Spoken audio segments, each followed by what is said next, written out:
হাসিনা পালিয়ে গেছে, হাসিনা দেশ ছেড়ে চলে গেছে, হাসিনা পালায় না।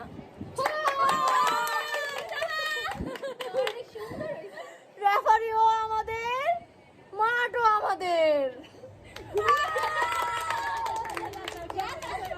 তারা কি জানে না সেদিন রোকে হলে কি হয়েছিল? তারা কি জানে না? She has made us. তোমাদের মেয়েরা তো ঝগড়া করে কেন? চুপ থাকো। আমি কি ছাত্রদের রাজাকার বলেছি? এটা আমার বাবার দেশ, ঠিক আছে?